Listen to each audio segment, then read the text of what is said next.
All right, everybody, welcome back to the Deal Desk Live.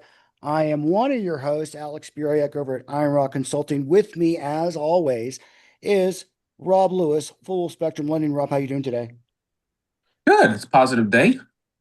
We're almost there. That How's your day? You're in amazing. Colorado. Yeah, my last day. I drive back tomorrow to Houston, guys. So don't get too comfortable with this beautiful back setting that I have. It'll be just me, and you'll have to deal with it. So today, like always, every week, we change topics. We give education, insight, and opportunity with things you very well may not know about in the industry. This week, we are specifically talking about short-term lending in the residential and commercial space. A lot of you guys very well know about, fix and flip loans and things like that from hard money lenders. And you go in there and they give you value and they give you loan to cost and all the things like that. But if you're aware that on the short-term side, you have opportunity for residential, commercial purchase, refinance, cash out, and everything in between. So, Rob, today, give us a little bit of overview of some of the things that you are seeing in the market that, man, you wish investors really knew about in the short-term space, whether it be residential, commercial, or any other asset class that we can afford them. What do you think about that? Well, I think the biggest thing that we get hit with on a daily basis is speed to money. So investor finds an opportunity, likes it, needs to move right away. And you go to your bank, it's going to be 45, 60 days is what we're seeing with a full outright underwrite. So, things that we're seeing right now, if you got that email I sent you today, buddy, these are some of the things that we're working on right now where bridge loan, DSCR, 2 week close, multifamily bridge needing cash out. Got an opportunity here with it's in a rural area, owner occupied, needed $1 million in cash out as a 3 week close bridge, 24-month bridge. And I think that's the thing too, is remember when bridge loans used to be, 6 months or one day. They were really abridged. But now we're seeing bridge loans out to 24 months, which I like that because it allows somebody the time to get organized and get an opportunity bankable or organized. So we've seen that extension where when we talk bridge now, everybody thinks it's a couple week loan or I'm screwed. But a lot of the bridges that we're doing are 12 months, 24 months, allowing us time to have that second that second close to get it stabilized and bankable. No, and you hit the nail on the head right there on the term. A lot of times everybody tries to price short-term money on the rate. It's really terms, folks. All right. One of the things that we specialize in is really fast capital for really interesting deals. So, one of the things that I always like to make sure that the community understands is it's about the saving the deal, the money you can make in the deal. Sometimes that costs more, but your return should reflect that. So, Rob, what are you seeing? Let's talk a little bit about residential. We have some of our short-term bridge loans on Resi. Is there anything interesting out there, either in the purchase, the refinance, or the cash out that you wish investors really understood that they have an actual full army arsenal behind them, ready to fire forward, but they're just using a little pistol? What's out there that they should know about? Well, the one that we seem to be doing a lot of is I call it a flexible option. It's an interest only loan, 3 week close, light underwrite, meaning I'm not looking at tax returns. I'm looking at the property and the income it's generating, DSCR, but it's not technically a DSCR because the asset is either multifamily, 2 to 4 apartments, 7 units, to a 40 to 150 unit apartment.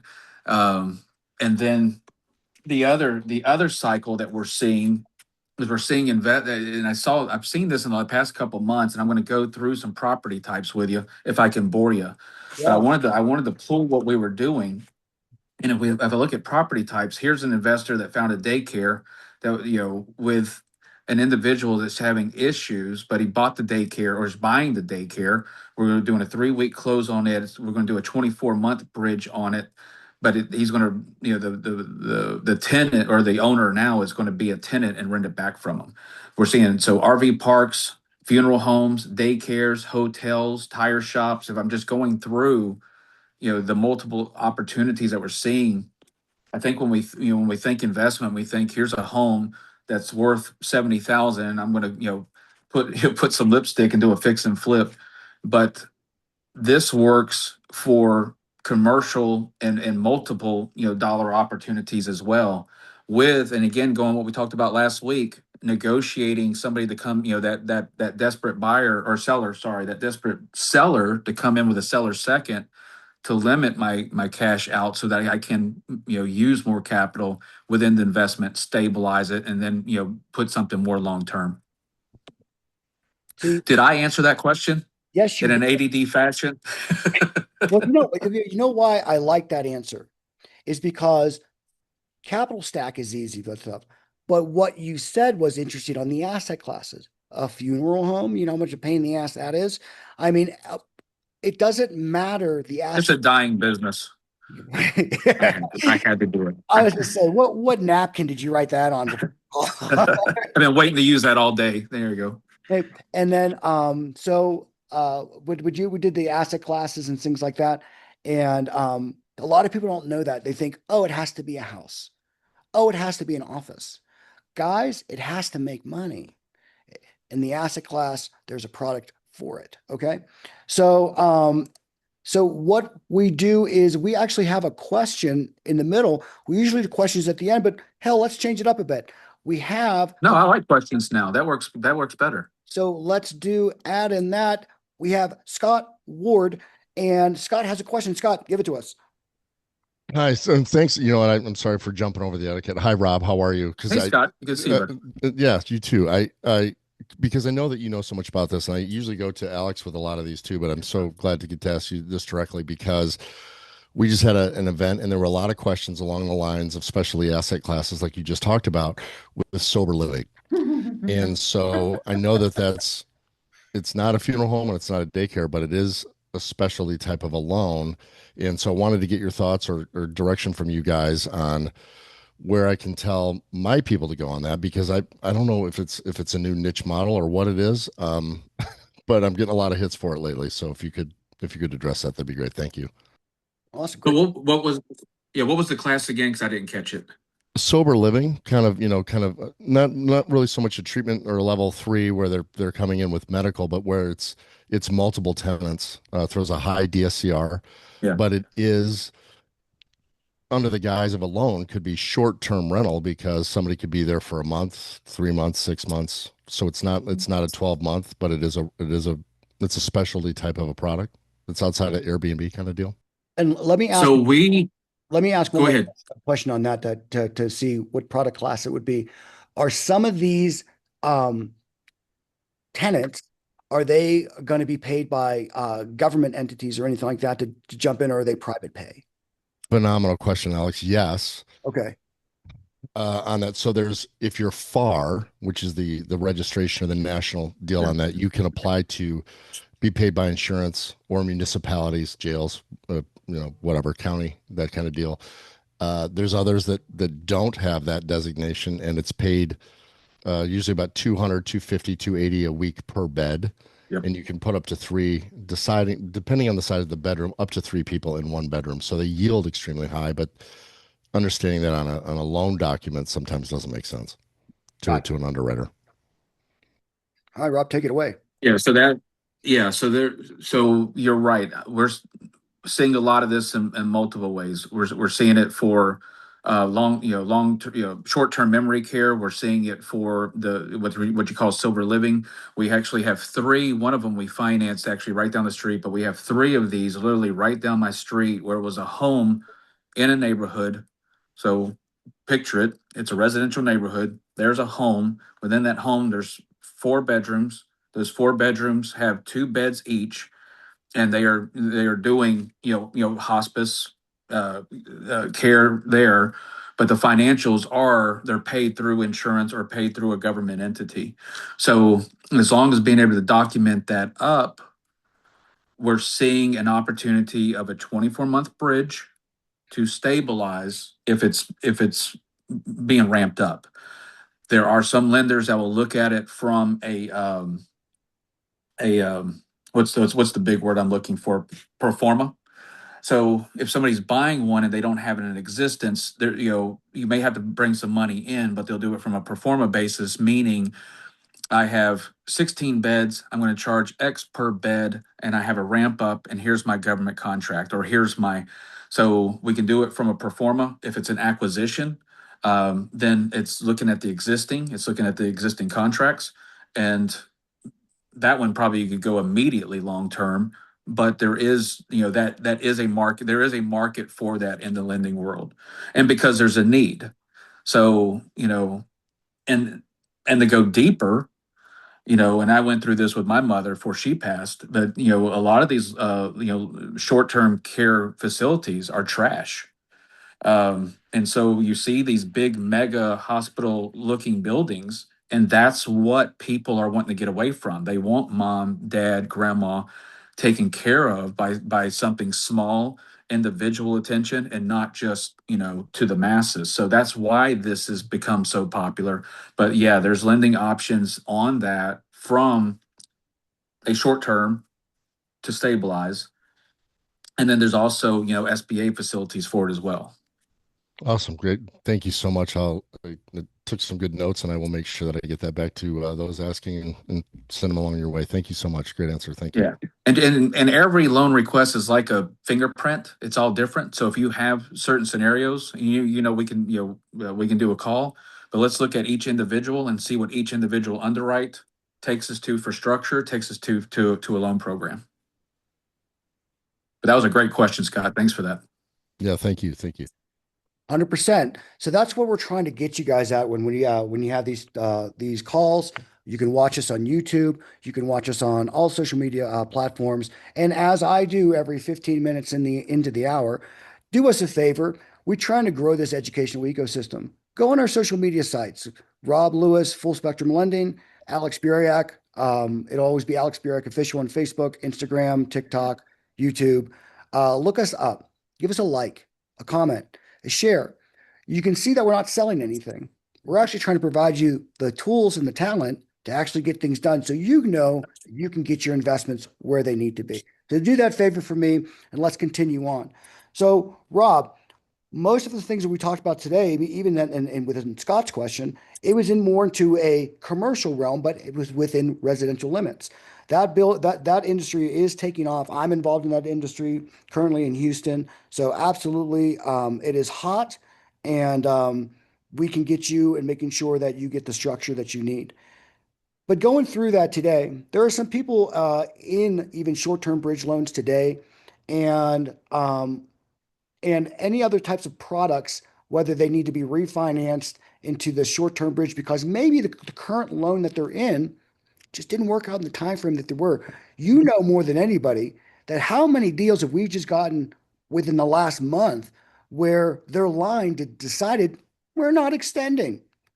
What do they do for those kind of people? Yeah. Yeah. It's like getting out of a bad relationship. So I can't tell you how many people right now, and again, what I'm trying to do is utilize our current pipeline to educate so I have a 3D and have real life. It's easy to sit here and be hypotheticals and do what most lenders do and just say yay, yay, but these are real life scenarios. So a lot of where our business model has helped us is we have, private lenders nationwide that do fix and flip hard money loans and they want those off their books. So, we help hard money lenders by freeing up their books by getting these opportunities refinanced out. But we also see a lot of individuals on balloon notes where they're due, and the lender just, most lenders have a good, scenario where they say, hey, just letting you know in 3 months you need to get out. So they're caught off guard with this notice of, hey, you need to get off our line and go now. And then it becomes a foreclosure moment, which it shouldn't, but it does. Mm. So we are definitely actively busy doing that. But we're also seeing the fix and flip client that's on the fix and flip. That's a short term, but they don't have an exit because they weren't able to sell it. And so we're helping a lot of those opportunities, putting them on from short term to long term or short term to another short term. But again, I really try to focus on those, those 24-month bridges to allow somebody ample time to get their scenarios sorted out. And I think when we talk short-term lending, we need, and you talk about this all the time, Alex, and a lot of investors don't pay attention to this, but what is your exit? Mm. It's easy to look at a deal, and I'm going to call it a deal because there's opportunities in a deal. People have deals all day long, but if it's a real opportunity, what is your exit? How is this going to work for you? How is this going to benefit you?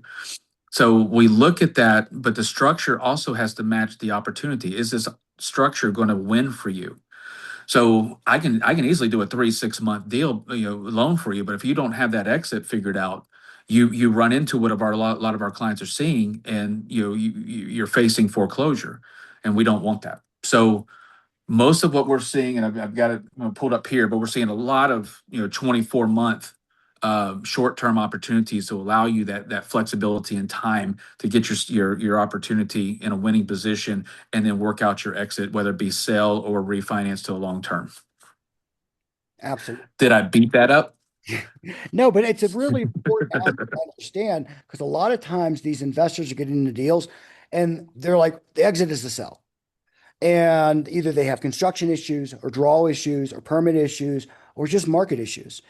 And I'm a big believer that you should always have in your Yeah, opportunity. on my screen you are frozen. Oh, There you are. I got you back. Colorado. All right. So, but Like, where'd he go? with these opportunities, you should always have three exits before you buy. And your three exits is just like Rob exclaimed. You can sell it, you could refinance it long term, or you could refinance it short term. There's other exits out there as well, but if you need more debt, you have to make sure you plan for the worst. So when you're in these short term loans, have a drop dead date. Let's say you're 9 months in the loan and you were supposed to sell it by month 7. Well, by month 9, you need to be working on your exit. Okay, so you have that extra 3 months if it's a 12-month loan to work on the new exit, which is a capital stack strategy. Okay, and that's exactly what Rob was talking about. It is very difficult to work on that capital stack strategy when you have 3 weeks left before foreclosure. We can do that, but the terms and the type of products we have to offer may be limited. Okay. So, Rob, we're talking about even using the short term products for actually saving the exit strategy to maximize the return on an opportunity that went sideways on somebody.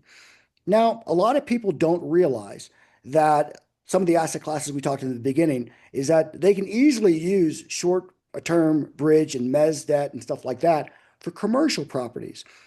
Tell us a little bit about the asset classes that we have in commercial and what's really hot right now in the capital market that's not easy to get done, but it's definitely an opportunity for them to get more products purchased. What would you say that is today? Well, again, I like what Scott brought up. Silver living is definitely one of those opportunities that have come to be. A lot of lenders don't know about it, or they see a residential home being utilized as an old folks home. Let's call it what it is. But those are opportunities. Multifamily still is in play. Um, and when I'm looking at our portfolio right now, we have a lot of multifamily, including taking a portfolio because 2 properties were lacking equity, 3 properties had the equity to pull it. So, being able to create a stack there and do a portfolio loan. But then RV parks, storage facilities, storage, self storage came on the spotlight with SBA. SBA fell in love with self storage, several years back, but we're still seeing that being a popular business model. I mean, once your construction done, or if you're doing an acquisition, it's just an easy business model to run and manage it. Somebody brings their garage sale crap, throws it into a room, and it sits, and they collect monthly checks. So that is an opportunity that we have, that we do a lot of, and like. Um, what else do I have in here? Ground up construction. I mean, how many ground up construction requests have you had in the last month, Alex? Yeah. I mean, I've got, we're seeing that come back on board, and we have opportunity, whether you have experience or not. Most lenders like experience, but we have lines that will look at a non-experience if we structure it properly, and have the the right risk measure there. So ground up construction is keeping us busy, and I like that. Rehab projects always, always in play, even in commercial or resi, and then daycares is another one. Hotels. Yes. Did you know that you can do a second lien on a hotel? So we got, we have second, right, staring at it right now. We have second lien request in for hotels with sufficient equity, but here's a revolving line, for $10 million, line of credit on a second lien for a hotel. So those are fun opportunities that a lot of people don't know that are out there and don't have access to, and we happen to have access to that line. No, and that's again why we do this call. Did any of you guys even know that you can have a second lien on a hotel? That's what we're trying to tell you. When you guys are going to these shops and these lenders, they're giving you the fix and flip loan and the DSCR loan. We're trying to tell you there's other capital stacks out there for investors. They just don't have access to it. Okay. So on the short term side of things, what would you say today is the most interesting product that nobody knows about?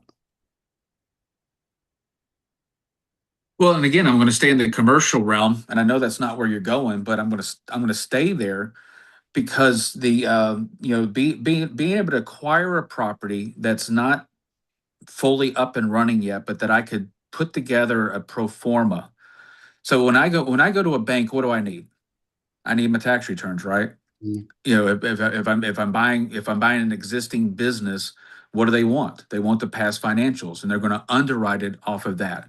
But being able to buy a property, knowing that I could, it's kind of like ARV of, we would talk, resi, ARV for fix and flip. I'm going to buy it for 100, but by the time I'm done with it, it's worth 500.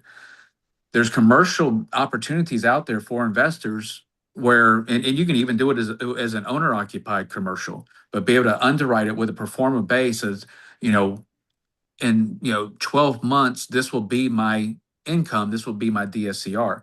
And so we have a lot of underwriting right now that's happening not on the now income, not on what was income, but what's going to be income a year to 2 years from now.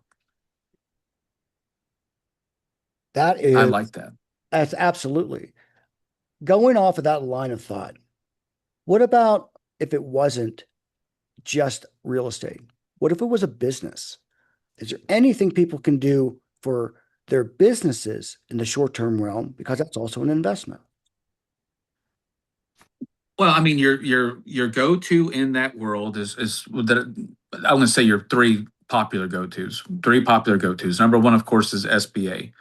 Then there are business lines out there where you can, but we're looking at, what is the value of FF&E? What, is there a collateral basis of value? It might not be real estate, but is there a collateral basis of value?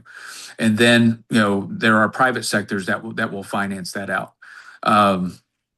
So the answer is yes, but the most popular item for that, for lenders that know what they're doing, is SBA. SBA is that play. Now, because I reason why I asked that question because you said SBA two times. Do we have access to SBA lines that can do that? We have access to 2,200 SBA lenders that we can load and underwrite for. And because of our ability to, five local banks in town, we got their PLP for them. We've created underwriting for SBA, so we do get an advantage of underwriting that. But also, and I think we talked about this last week, not to repeat or beat a dead horse. You may go to a lender that says SBA does not do that, and that's probably not accurate because as a bank or a lender is underwriting, they're underwriting for their layer. So, for example, we know franchises. I think a smart business to get into, play it for 5 years, sell them off is franchises. Go buy 5 franchises, cash flow, make 200, 300,000 a year. But you might go to a lender and they'll say, "Oh, SBA doesn't do that." Well, SBA does do that, but maybe that bank has a layer that doesn't do that, but they're speaking on behalf of SBA. So SBA is a great business model to, especially for self storage, for franchise lending. We have a car automotive shop that we did. They didn't own the real estate, but they had a lot of FF&E, and they were turned down by four different bankers before we got it, and we were able to get that opportunity done for him. And now he's out there, building engines and having the best day of his life. So Right, doing what he loves and doing what he loves. letting us handle the capital. Yes. All Yeah. right. Well, again, it's 30 minutes past the hour. Again, if you guys like what you're hearing and you're actually refreshed that there's actually a lending team that is not here to pitch you and tell you rates and you need to work with us, it's really just telling you what's out there. We just happen to have the product. If you like that, make sure you send the deal desk link out to people. Let them know there's a team out there really trying to structure things for them, having one-on-one calls, questions and answers, things like that to get them actually positioned to make money. Go to our social sites on Full Spectrum Lending and Iron Rock Consulting. Like us, comment, share us, let the world know that we exist, we can help more people, and go to our personal pages and do the same thing. And after today, these videos will be on YouTube to rewatch. So frequent our YouTube pages as well to continue to not see just education, but Rob's pretty face. So going into the next side of things, let's focus. Let's get some resi action on some of our guys because some of our guys are just working on still trying to do their fix and flips. They're nervous about the market. But they still want to do that because that's their bread and butter. What are you seeing, and if anything, because there may not be anything in the product matrix in the residential short-term side today that's really helpful in speed or in use? Man, lease up stabilizations, a multifamily still. You're going to hear me say multifamily all day long, but I love that. But one of the things that we're seeing, and it's coming back. It is coming back. People don't want to talk about it, but it also, I think it depends on your area too. I mean, we're in Houston. Houston's growing. We have good areas, we have bad areas, but I mean, I've got two requests here. One is for an individual that wants to build for it's residential, but he wants to build four spec homes. We have a gentleman here that owns, has had 24 lots forever. Wants to build. We got him approved for four spec homes and possibly the ability to refinance the entire development, all within a 30-day timeline to be able to pull that off. So that's mobile home parks. Mobile home parks are popular, but we got that has to be done right. That's a conversation I'd like to have offline because every one of them is different. But mobile home parks are always been popular and still popular, um, and fix and flip. I mean, I think it's still a good idea. Go to your local, list, multiple listing. Go look up foreclosures. There's a lot of foreclosures out there that are still, have opportunity. Buy it right, but we are still pleasantly overwhelmed with fix and flip and debt service coverage loans. One of the Long term rentals are still playing out, so we're seeing that market and it's still doing well. And if you guys want, we did an entire call last week on long-term loan strategies. So hit up that YouTube video when it comes out and check that out, or just reach out to us and we will get you everything that you need. One of the things I always like to stress with people on short-term lending on the residential and even sometimes the commercial side is the rural area. Okay, that is done in a different kind of scope. Um, Rob, what are you seeing when you get a rural area? What kills that deal faster than anything? It being rural. Exactly. Did I pass? So yeah, no, rural is hard to do. We do have lines that like it. So we have multiple rurals that were turned down. We were able to get them closed and funded. This one commercial, and I go back to commercial. My apologies, but this one commercial deal that we have approved, it's approved at 65%, but they lost $1 million in income last year on the tax returns. So you had two things going for it. One, it's not going to debt service. Two, it's in a rural area, but this particular line that we have will do performa underwriting and is not scared of rural. So those are opportunities that can be done. Um, but but with any purchase, you also want to make sure that what you're buying makes sense for the area. Um, so even though it's rural and probably don't have a lot of comps, I probably don't, but does it make sense for the area? So those are opportunities we do like to look at, and we do have homes for them. Absolutely. So we covered a lot of commercial, we covered some residential and rural.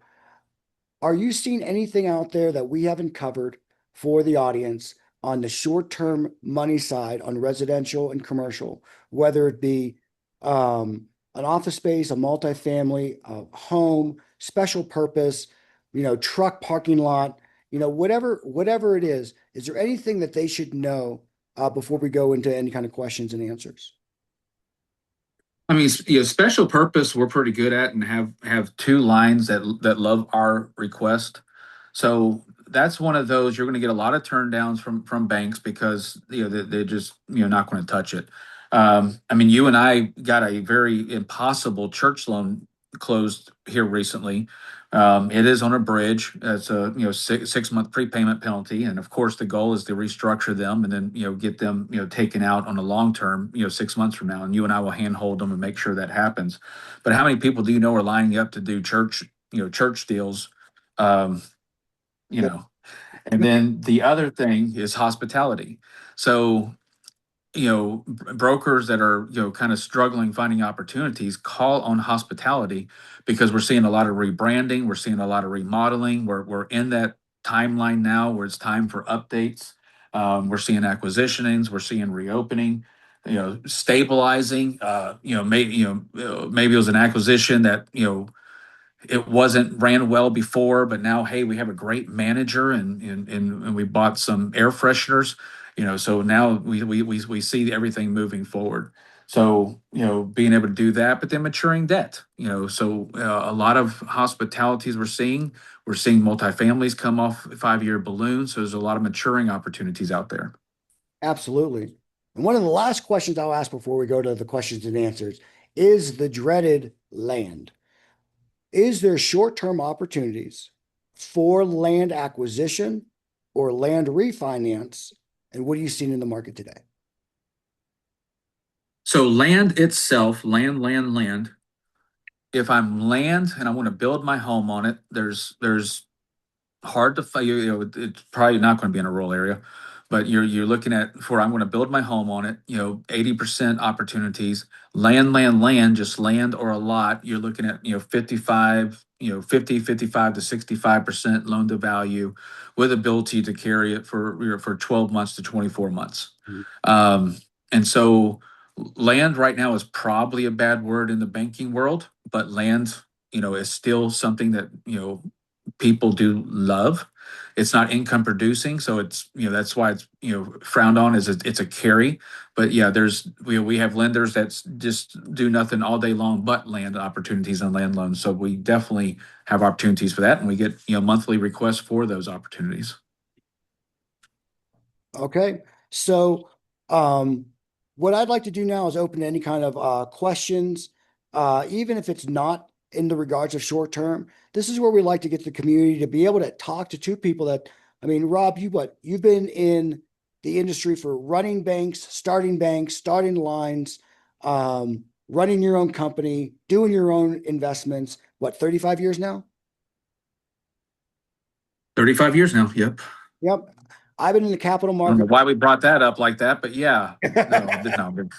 because you've almost seen any stupid thing that you could see in, Yeah, in, yeah, in yeah, either buying or lending. All right. And running a business. I've been yeah. involved out when I was outside of medicine. I've been in the capital market stacks for about 12 years. So, guys, bring your questions on what you're trying to do in your business, your acquisitions, your properties, or even your strategy. And we're here for you for the remainder of the call. Does anybody have any questions?